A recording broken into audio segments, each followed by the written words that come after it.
Expiry date. تو وہ عشق بھی کیا بنا؟ ایکسپائر بنا.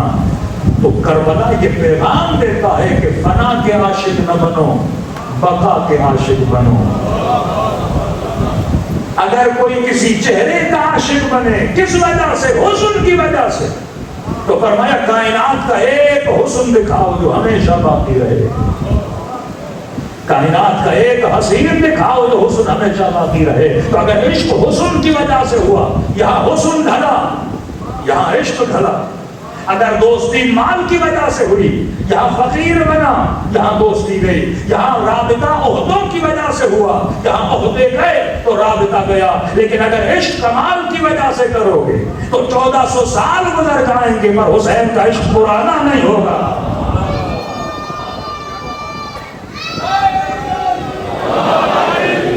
یہ کیسی محبت ہے جو کبھی بجھتی نہیں ہے. اور میں ہم نے حسین کی محبت کو، حرارت کو ہر مومن کے دل میں کیا رکھا ہے؟ زندہ رکھا ہے. ہمیں نراکی کا بہت پیارا جملہ فرماتے ہیں دنیا کی کوئی ایسی لذت نہیں جس کی انتہا نجاست نہ ہو. پانی پیو انتہا نجاست، کھانا کھاؤ انتہا نجاست، نکاح کی لذت لو انتہا نجاست. فرمایا ہر لذت کی انتہا کیا ہے؟ نجاست ہے. تو پھر ایسی لذتوں کے عاشق کیوں بنتے ہو جس کی انتہا نجاست ہے؟ ایسی لذت کے عاشق بنو جس کی ابتدا بھی نور ہو اور جس کی انتہا بھی نور ہو.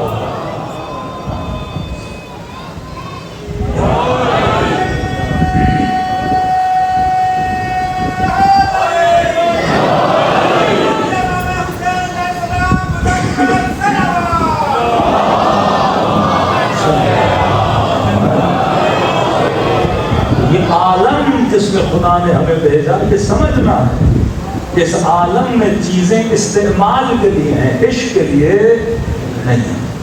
تو خدا کہہ رہے کبھی مال کبھی اولاد فتنہ بن جاتے ہیں. فتنہ کب بنتا ہے؟ جب کسی چیز کا بندہ عاشق ہو جاتا ہے. یہ پاکستان کے حالات ایسے کیوں ہیں؟ کیونکہ آپ کا ہر دوسرا سیاستدان عاشق ہے. کس چیز کا عاشق ہے؟ کرسی کا عاشق ہے، مقام کا عاشق ہے. یہاں پاور پالیٹکس ہے، یہاں جنگ اقتدار ہے. اس کرسی کی دوڑ میں ہر بندہ کہتا ہے طاقت کس کے پاس ہو؟ میرے پاس ہو. لیکن امام حسین نے کربلا میں کیا بتایا کہ یزید کی طاقت کے پیچھے. سیدہ زینب نے کیا کہا؟ جس تخت پہ بیٹھ کے ناز کر رہے ہو، اور میں واللہ خدا کی قسم تو چاہے بھی تو ہمارے ذکر کو مٹا نہیں سکتا. یزید ناز کر رہے ہو کہ تم نے جیت گئے اور ہم ہار گئے. حسین کو شہید کر کے اپنی جیت کے جشن منا رہے ہو. کب تک تخت تمہارے پاس رہے گا؟ کتنے سال یہ حاکم رہا. اور یزید ایک وقت آئے گا اسی شہر میں تیرا نام لینے والا کوئی نہیں ہوگا لیکن زینب کا نام لینے والے بہت ہیں. آج جا کے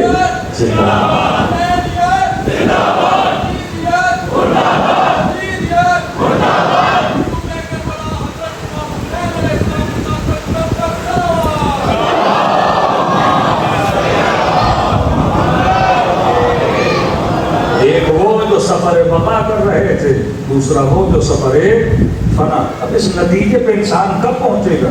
جب انسان صاحب عبرت بنے. کسی مجلس میں نے اس کی تشریح کی کہ وَاعْتَبِرُوا يَا أُولِي الْأَلْبَابِ. عبرت لو صاحبان لب. الباب لب کہتے ہیں مغز کو، بھیجا. کہتے ہیں جو صاحب بھیجا ہے اس کی نشانی یہ ہے کہ وہ کیا لیتا ہے؟ عبرت لیتا ہے. اب مغز سے مراد یہ فزیکل بھیجا نہیں. میں مثال دوں، آپ دکان سے 1 کلو اخروٹ لے کر آئیں. کھوپڑی تو ہے لیکن گھر میں آ کے اخروٹ توڑے اندر مغز نہ ہو. وہ اخروٹ کس کا ہونا؟ مونگ پھلی لے کر آئے جناب، 1 کلو مونگ پھلی لے کر آئے، مونگ پھلی نکالی تو اندر کوئی ہے نہیں. آپ دکان کے واپس دیکھو کہ جناب پیسے واپس دو. بے مغز اخروٹ مجھے نہیں چاہیے، بے مغز مونگ پھلی مجھے نہیں چاہیے. اللہ کہتا ہے جب تو بے مغز مونگ پھلی نہیں لے رہا، اخروٹ نہیں لے رہا، میں بے مغز آدمی کو بھی نہیں خریدتا. کربلا میدان ہے صاحبان مغز کا. صاحبان لب کا. اب جو صاحب لب ہے اس کی نشانی کیا ہے؟ کہ نشانی یہ ہے یہ عبرت لیتا ہے. اگر عبرت نہ لے تو اس کا مطلب اس میں کوئی مغص نہیں ہے.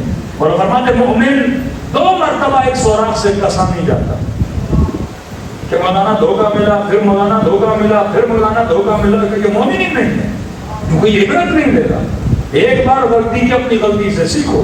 یہ قرآن کے قصے، یہ تاریخ، یہ واقعہ کربلا کس کے لیے ہے؟ عبرت کے لیے ہے. اس لیے نہیں کہ بچوں کو جمع کرو اور کہو میرے آگے بتاتا ہوں کہ کربلا میں کیا ہوا، حضرت موسیٰ کے ساتھ کیا ہوا، حضرت عیسیٰ کے ساتھ کیا ہوا. یہ قصے نہیں ہیں، یہ کہانیاں نہیں ہیں. کہ عبرت لو کہ قوم لوط پہ عذاب کیوں نازل ہوا، وہ چیز تمہارے اندر نہیں ہونی چاہیے.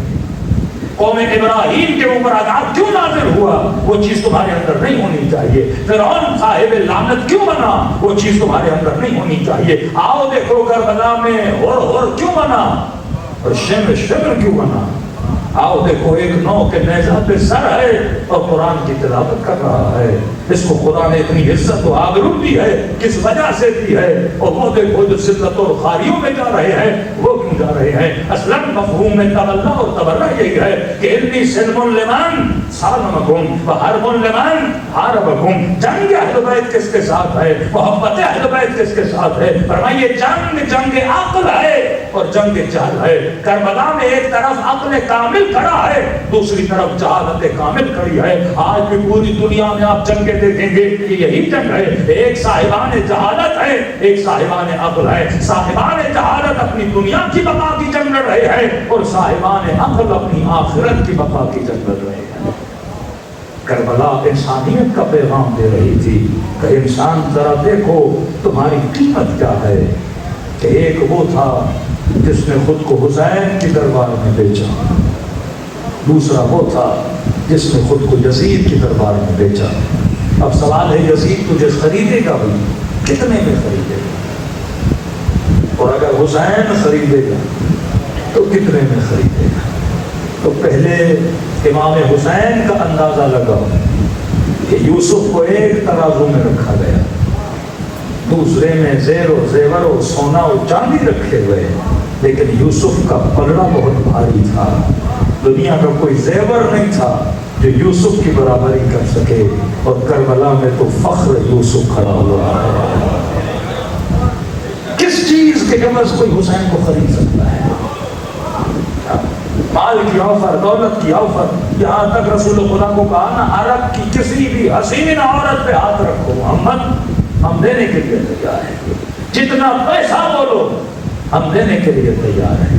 ہر بندہ کسی نہ کسی مقام پہ بک جاتا ہے. رسول نے کہا کہ معاملہ ہی ختم کر دیتا ہوں، ایک ہاتھ میں چاند رکھو دوسرے ہاتھ میں سورج رکھو. فرمایا پھر بھی میں اپنے رب کو چھوڑنے کے لیے تیار نہیں، کیونکہ محمد صاحب عقل ہے. کہا تم جتنا بھی دے رہے ہو ان سب کا خالق کون ہے؟ خدا ہے. تم جتنی لذتیں دو گے وہ خالق لذت ہے. امام حسین کو پتا ہے یزید کیا دے سکتا ہے، کچھ بھی نہیں. تو لہذا حسین کی نگاہ دنیا والوں کی طرف نہیں ہے، حسین کی نگاہ رب کی طرف ہے. سب کہہ رہے ہیں حسین مولا کیا آپ ہم سے راضی ہوئے، لیکن مولا حسین کہہ رہے ہیں خدا کیا تو حسین سے راضی ہوا. کہ یا ایھا النفس المطمئنہ ارجعی الی ربک راضیۃ مرضیہ. اے نفس مطمئن اپنے رب کی طرف پلٹ کے آ جا. تو میرے عزیز ہر بندے کی قیمت ہوتی ہے. سوال ہے کون کتنے میں خود کو بیچتا ہے. کہیں پہ حیا بکتا ہے، کہیں پہ غیرت بکتی ہے، کہیں پہ انسان اپنی عزت کو بیچتا ہے. لیکن کچھ ایسے ہیں جنہوں نے سر کٹا دیا لیکن تیار نہ ہوئے اپنے اصولوں پہ کمپرومائز. کربلا ہے اصولوں کی جنگ. اور میں مومن مچھر کی طرح نہیں ہوتا، جہاں کی ہوا لگے وہیں پہ چلے جائے. مومن کا جبل الراسخ ایک مضبوط پہاڑ کی طرح ہوتا ہے. دنیا کی کوئی بھی طاقت اسے خرید نہیں سکتی. اور کتنا مضبوط ہے فلسفہ امام حسین کہ آج تشیع کا سر فخر سے بلند ہے. ہم تو کمزور ہیں لیکن میں بڑوں کی باتیں کر رہا ہوں کہ آج تشیع کا سر فخر سے بلند ہے. کہ آج ہر حاکم بکا، کہ کوئی ڈالر میں بکا، کوئی ریال میں بکا، کوئی عہدوں میں بکا ہے، لیکن آج اگر ظلم کے سامنے کسی نے سجدہ نہیں کیا وہ علی کا ماننے والا تھا۔ کہ میں نے کسی مجلس میں جملہ کہا، میں نے کہا کل کے یزیدوں کے مقابلے میں اگر کوئی کھڑا رہا تو وہ حسین ابن علی تھا۔ میں نے کہا خندق کی جنگ میں آؤ، ہے سارے مسلمان، لیکن پتا ہے یہ ظالم بڑا تگڑا ہے، عمرو بن عبد الود بڑا تگڑا آدمی ہے، جو اس کے مقابلے میں جائے گا یہ اس کو ڈھیر کر دے۔ تو نبی نے کہا کون ہے جو اس کا منہ بند کرے؟ میں نے کہا تھے سارے مسلمان، بیٹھے تھے، اسلحہ تھا، تلوار تھی، یہ نہیں کہ 10 مل کے چلے جاتے، 20 مل کے چلے جاتے، لیکن ہر بندہ ایک دوسرے کو کہہ رہا تھا بہت زیادہ بہادر ہے، اونٹنی کا بچہ اٹھا لیتا ہے، ایک دن میں پورا بکرا کھا جاتا ہے، لہٰذا ہم کیسے اس کے ساتھ لڑیں گے؟ تو اپنی کمزوری کا احساس تھا اور اس کی طاقت کا بڑا بھرم تھا ان کے سروں پر، لیکن جب یہ آواز دی کہ کون ہے جس کے منہ کو بند کرے گا، بیٹھے سارے تھے لیکن سب کی نگاہیں علی پر تھی، بیٹھے سارے تھے لیکن سب کی نگاہیں علی پر تھیں کہ علی کب آئے گا، سب کی نگاہیں تھی کہ علی کب آئے گا اور اس کل کفر کے منہ پہ تماچا مارے گا۔ بیٹھے سارے تھے، اسلام سارے لائے تھے، تلواریں سب کے پاس تھیں، ہتھیار سب کے پاس تھے، لیکن جرأت کس کے اندر ہے؟ صرف علی بن ابی طالب کے پاس ہے۔ پھر آؤ مدینے کے میدان میں، بیٹھے سارے اصحاب تھے، لیکن جس نے یزید کو للکارا وہ کون ہے؟ وہ علی کا بیٹا تھا۔ یعنی اسی انتظار میں تھے کہ حسین تب یزید کے مقابلے میں جاتے ہیں۔ میں کہتا ہوں آج بھی کتنے مسلمان ہیں، ایک عرب سے زیادہ مسلمان ہیں، لیکن سب اسی انتظار میں ہے کہ علی والے کب اسرائیل پہ اٹیک کرتے ہیں۔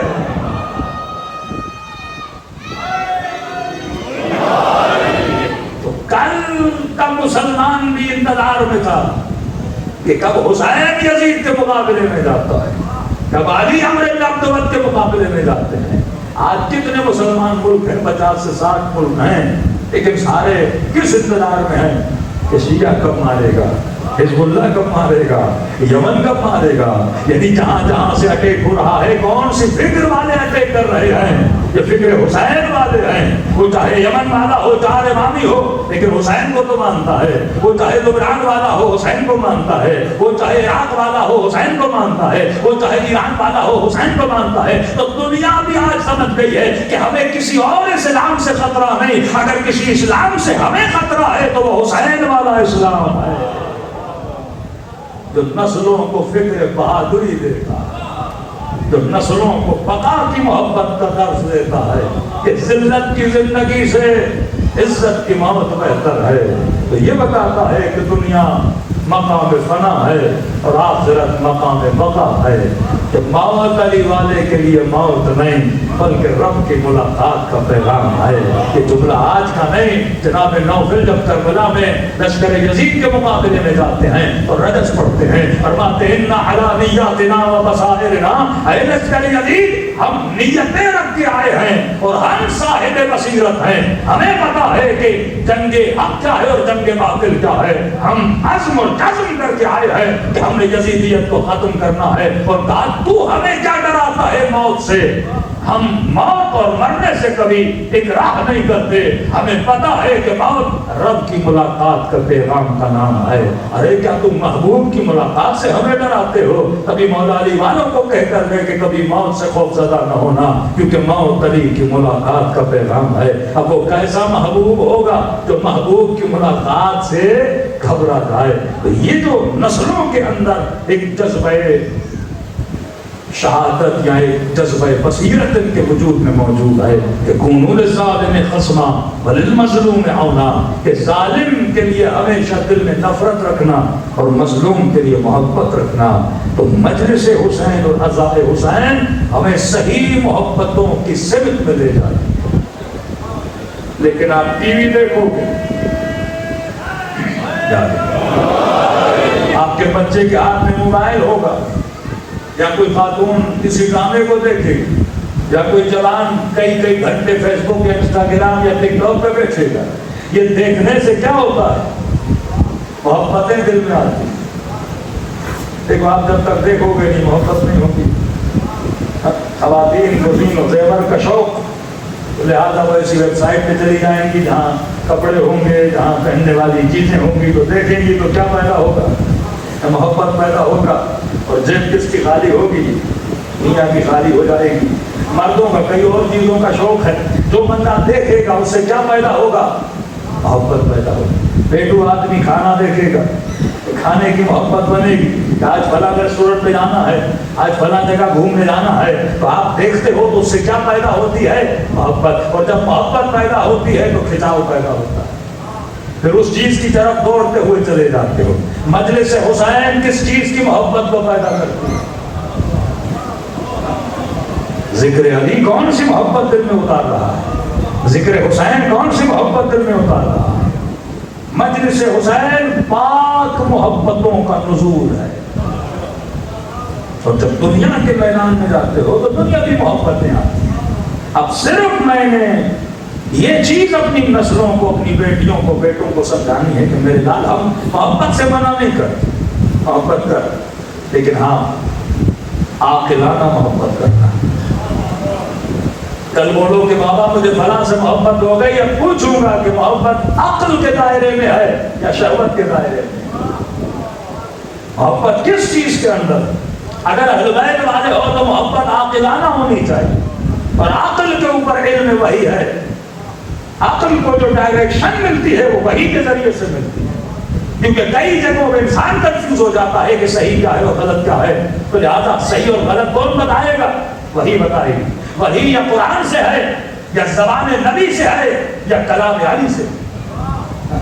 ان کی تربیت کی نگاہ میں ہماری محبتیں ہونی چاہیے. اب کوئی بندہ بولے مولانا اس لاؤڈ سے مجھے بڑا عشق ہو گیا. بھائی لاؤڈ کو عشق کرنے والی چیز ہے, اس کو یوز کرو, استعمال کر. یہ صرف وائس کو پہنچانے کا ذریعہ ہے. اس حد تک, ضرورت کی حد تک اسے بندہ کیا کرے؟ استعمال کرے. دیکھیے کئی لوگ جسمانی اعتبار سے بالغ ہو جاتے ہیں, عقلانی اعتبار سے بالغ نہیں ہوتے.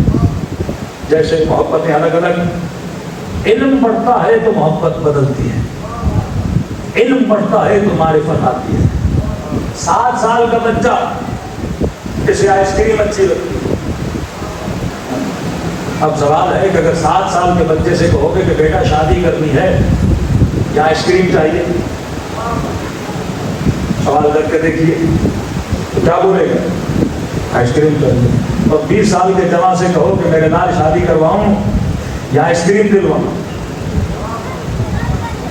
تو بولے گا بابا مزاق کی نہیں کرانی تو آئس کریم ہی دلا دیں. لیکن ایسے سوال نہ کریں. اب سوال ہے بچے کو آئس کریم چاہیے, جوان کو گاڑی چاہیے, یا اسے شادی چاہیے, یا اسے گھر چاہیے, یا اچھی نوکری چاہیے.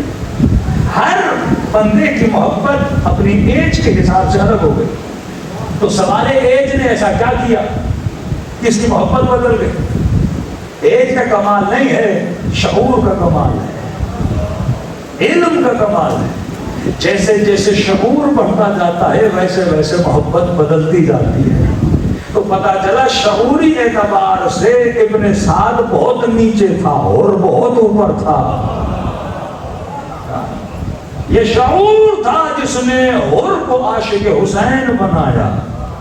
تو اسے پتا تھا, انجام آپ سب نے دیکھ لیا نا. جو حسین نے فرمایا اگر رائے کی حکومت کے لیے مجھے قتل کرے, فرمایا حکومت تو دور, تمہیں رائے کی حکومت اور رائے کی زمین کے گندم کا دانہ بھی نصیب نہیں ہوگا. اب انسان کو پتا ہو تم ایک حکومت کے لیے قاتل حسین بن گئے ہو. وہ حسین جو سیدہ شباب اہل جنت ہے. تو یہ عقل اگر آپ کی نسلوں کے اندر آ گئی, 2 چیزیں, سلیکشن اور ریلیشن, کہ میں نے کس چیز کو سلیکٹ کرنا ہے, دین کس چیز کے ساتھ ریلیشن بنانا ہے. ان 2 چیزوں کی وجہ سے انسان تباہ و برباد ہو جاتا ہے. شادی کی غلط سلیکشن کی, جاب کے لیے غلط سلیکشن کی, سواری کے لیے غلط سلیکشن کی, کس محلے میں گھر لینا ہے غلط سلیکشن کی, کس بندے کو دوست بنانا ہے غلط سلیکشن کی. پھر سلیکشن کرنے کے بعد نیکسٹ مرحلہ ریلیشن کا ہوتا ہے. اب سلیکشن غلط تو ریلیشن میں پرابلمز آ جاتے ہیں. اور اگر یہ 2 چیزیں انسان عقل کے ذریعے سے چنے تو یہ زندگی میں حر بن سکتا ہے, سلمان فارسی بن سکتا ہے. سلمان کیوں بنا؟ کیونکہ سلمان نے کبھی علی کو نہیں چھوڑا. اور وہ فرماتے ہیں علی کو سلمان کچھ چیزوں کی وجہ سے پسند ہے. بولا کون سی چیز؟ فرمایا پہلی چیز سلمان فقیروں کے ساتھ بیٹھنا پسند کرتا ہے، اس کے پیچھے نہیں ہوتا کسی امیر کے ساتھ بیٹھوں، کیونکہ جب آپ کسی امیر کے ساتھ بیٹھتے ہو تو کہیں نہ کہیں لالچ کا عنصر ہوتا ہے. مالدار پارٹی ہے، پیسے والا آدمی ہے، ایم پی ہے، ایم این اے ہے، مشہور ہے، تو لالچ کا عنصر آ گیا نا.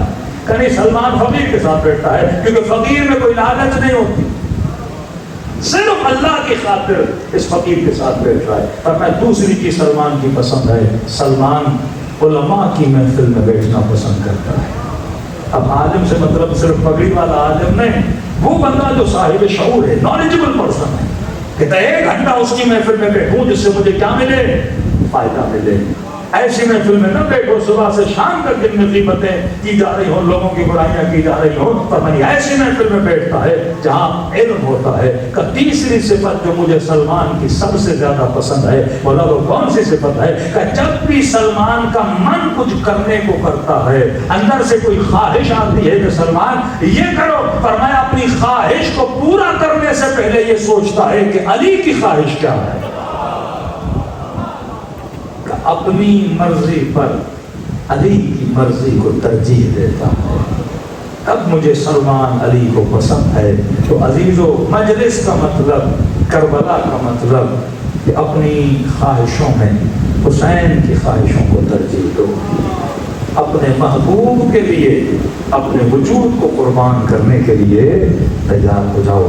کہ جب وہ آواز دیں المنا سرن ینصرنا، ہے کوئی میری مدد کرنے والا. اب جب یہ مدد کے لیے نکلے تو راضی ہو اپنا سب کچھ قربان کرنے کے لیے تیار ہو جائے. کہتے ہیں حضرت عباس جب نہر پر گئے تو ظاہر جب پانی کو چلو میں بھرا، آپ روزہ رکھتے ہو، آپ کو پتا ہے کہ روزے میں کھانا کھانا حرام ہے، آپ کو علم ہے، لیکن نفس ہوتے ہیں اس بدن، نفس کی اپنی خواہشیں ہوتی ہیں، کبھی کہے گا کھانا، کبھی کہے گا پانی، کبھی اور لذتوں کی ڈیمانڈ کرے گا، کیونکہ اس بدن کی نیڈ ہے، بدن اپنی نیڈ بتاتا ہے. کہتے ہیں حضرت عباس نے جیسے پانی بھرا تو نفس نے کہا کہ پانی پلاؤ. پھر غازی عباس نے شعر پڑھا کہ یا نفس ہونی ہے نفس، تجھے پانی چاہیے جبکہ مجھے پانی میں حسین کا پیاسا چہرہ نظر آیا. کہا کیسے پانی پیوں جبکہ میرے مولا حسین پیاسے ہیں. محبت میں اپنی خواہشوں کو فنا کرنا، اسے کہتے ہیں عباس. کہتے ہیں جب واپس پلٹے، غازی عباس کے شعر پڑھا کریں، بہت پیارے شعر ہیں، رجس پڑھا کریں حضرت عباس. کہتے ہیں جب واپس پلٹے تو دشمن نے تیروں کی برسات کر دی، اور کہتے ہیں پوری کوشش کی کہ درختوں کے بیچ سے ہوتے ہوتے میں خیموں تک پہنچوں.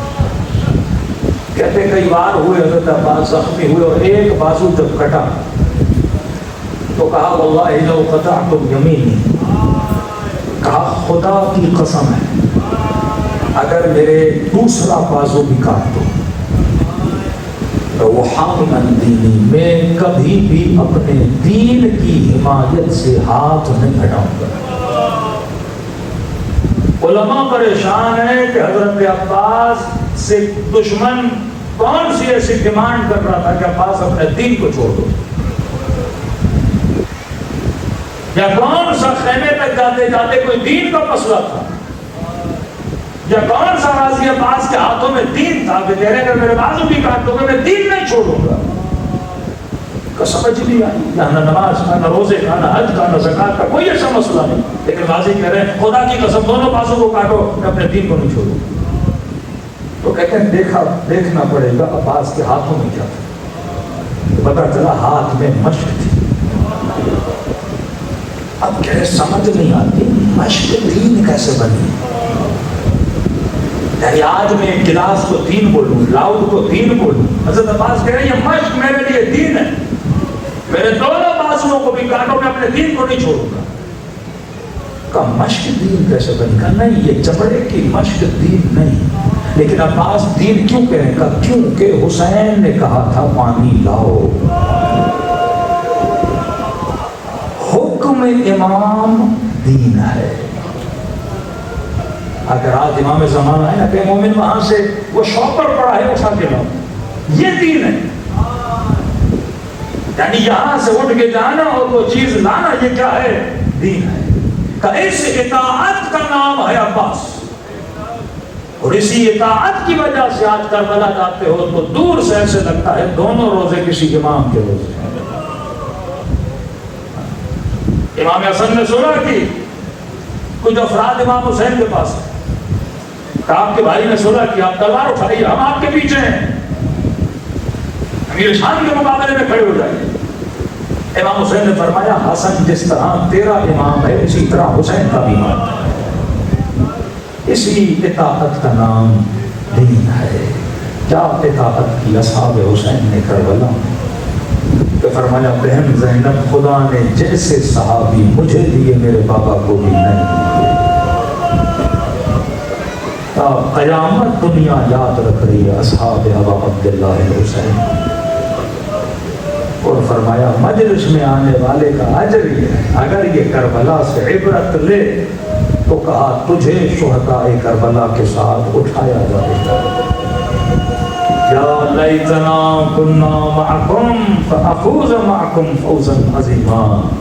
اگر خلوص دل سے یہ نیت ہے مولا کاش میں کربلا میں ہوتا، ورنہ اگر خلوص سے کہہ رہا ہے تو یہ مت سمجھنا تو کربلا میں نہیں، تو گویا کربلا میں تھا، اور تجھے وہ اجر قیامت کے دن خدا عطا کرے گا. تبھی میرے چوتھے امام فرماتے خلوص دل سے میرے بابا حسین کو سلام کیا کرو. کہ مولا اتنی کثرت سے سلام کا کیوں بولا گیا؟ فرمایا کیونکہ عاشورہ کے دن میرا بابا ترس گیا تھا. کوئی آئے اور میرے بابا کو سلام کرے گا. مولا میں نہیں سمجھا، کہتے تھے یہ باغی ہے اسے سلام نہ کرو. جب کوئی شیعہ سلام کرتا ہے تو میرے بابا کے کلیجے کو ٹھنڈک ملتی اور کہا اس طرح سلام کرے، اور سلام کرنے کے بعد اگر نہ چاہتے ہوئے آنکھوں سے آنسو آتے. فرمایا مت سمجھنا یہ تیرا آنسو ہے، حسین نے تجھے تیرے سلام کا جواب دیا، اور ہر سلام کے بدلے میں خدا تجھے ثواب زیارت حسین عطا کرے. دلوں کو کربلا کی طرف رواں کریں. آج ایسے سلام کریں جیسے زینب نے اپنے بھائی کو سلام کیا، جیسے حسن نے قاسم کے خط میں حسین کو سلام کیا کہ بھیا حسین اگر کربلا میں ہوتا اپنی جان کو تجھ پہ قربان کرتا. السلام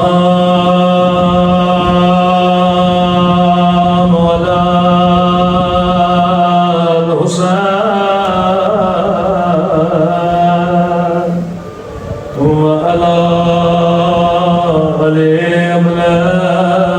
الحسین سب مل کے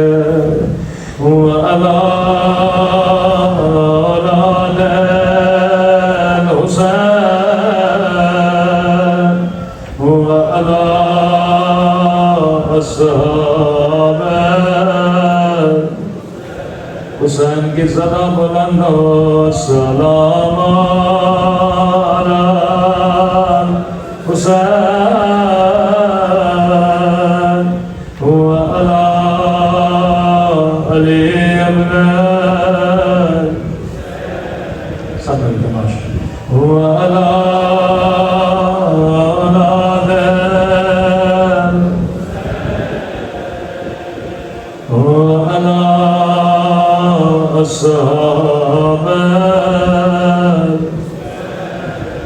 بلند آواز سے السلام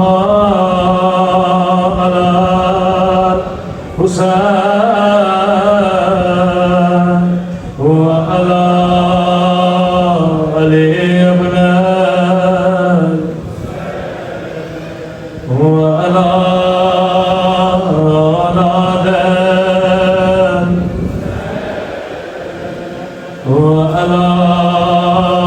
الصحاب.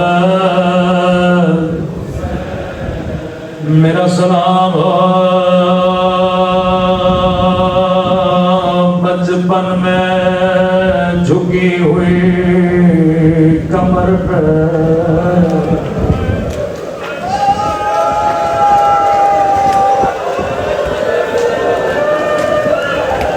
قدیمی مومنوں میں نے نام نہیں لیا پر سمجھ گئے میرا سلام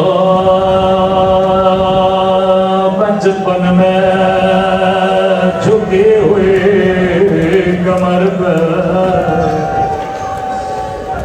جو جب چلتی تھی تو زندہ کی دیواروں کا سہارا لیتی تھی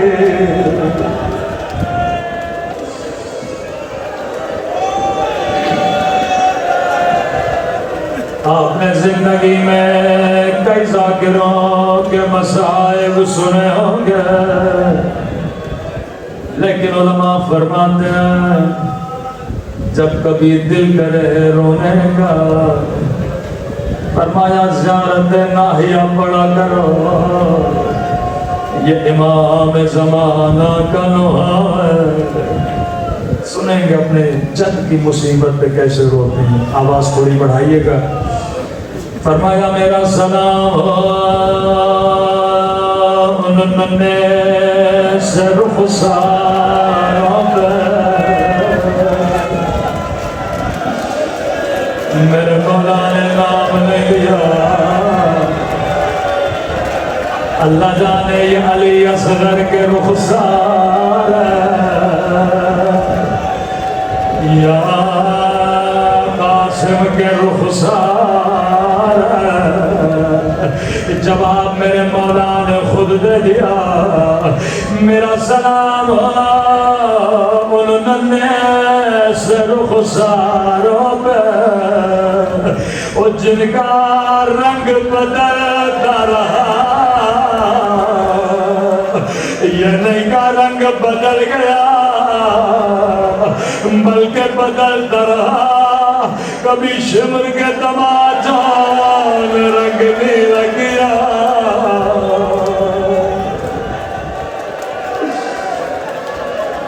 کبھی ظالم کے تماچوں نے رنگ سیاہ کیا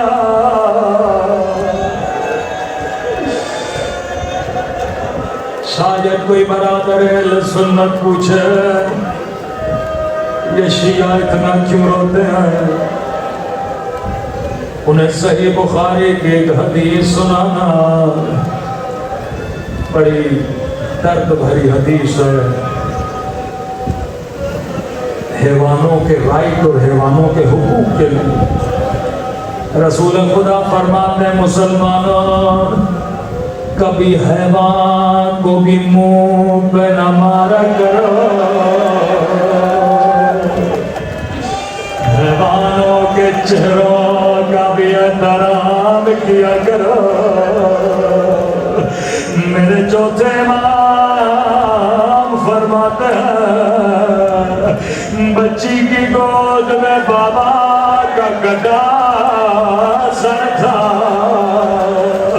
رو کے کہنے لگی میرے غریب الوطن بابا او میرے 3 دن کے پیاس بابا بابا ذرا آنکھیں کھولو ذرا میرے زخمی رخسار دیکھو بابا تیری سکینہ کا رخسار چھوٹا تھا لیکن شمر کا ہاتھ بڑا تھا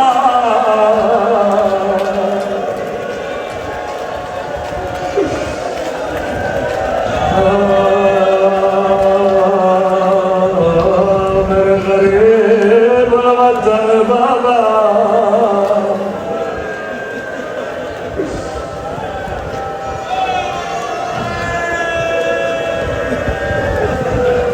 امام زین العابدین 40 سال روتے رہے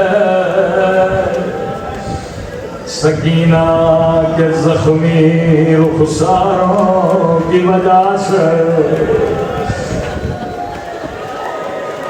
لیکن ایک اور امام ہے جو جب تک زندہ تھا ایک زخمی رخسار کی وجہ سے روتا رہا. سنو گے یہ امام کون ہے؟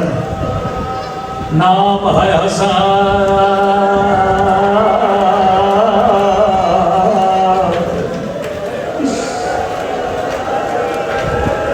اللہ بچپن میں کسی کو یتیم نہ بنائے.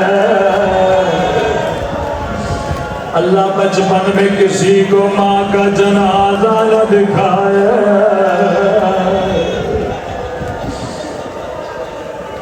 ایک ذاکر کے خواب میں آئے، فرمایا ذاکر تو میرے شیعوں کو میرے اصلی مصائب کیوں نہیں سناتا؟ کہنے لگا مولا میں آپ کے سب مصائب پڑھتا ہوں. کیا پڑھتے ہو ذاکر؟ کہ مولا میں سناتا ہوں حسن وہ پہلا امام ہے جسے 2 مرتبہ کفن دیا گیا. جب جنازہ گھر میں آیا زینب رو کے کہنے لگے حسن میں نے تو سفید کفن پہنایا تھا، یہ کفن خون سے رنگے کس نے کیا؟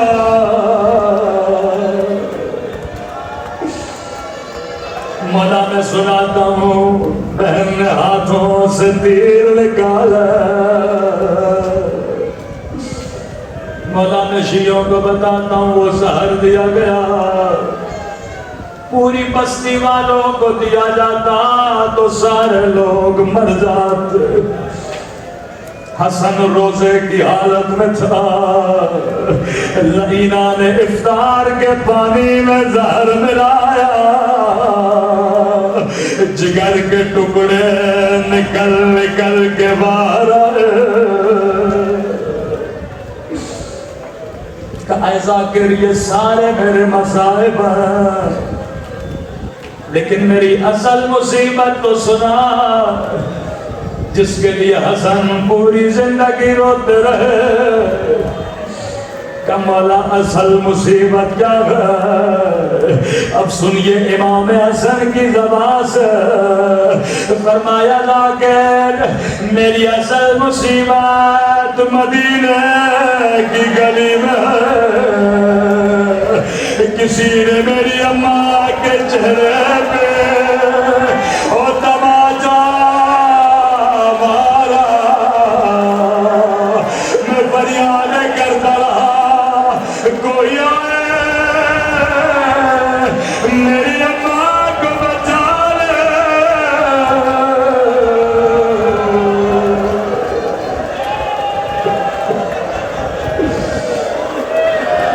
کوئی آئے